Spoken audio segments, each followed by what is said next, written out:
ব্যথার জন্য ব্যবহার করতে পারেন ব্যথার স্প্রে। হাড়ে গর্দানে চালিতে মাথাতে কোমরে হাতে পায়ে যেখানে ব্যথা স্প্রে করলে ব্যথা ভালো। ব্যথার জন্য ব্যবহার করতে পারেন ব্যথার স্প্রে। কি দিবেন সাথে?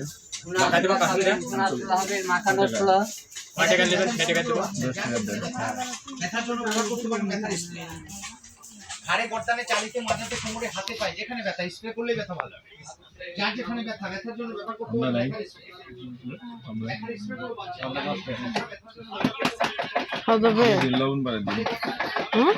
হবে খাও তো ইয়া নাই পিঁয়াজ রসুন নেই। কি দিয়ে কাটতেছে? তাহলে আবার মানো না, তা আবার ইয়া খাই লাগে না।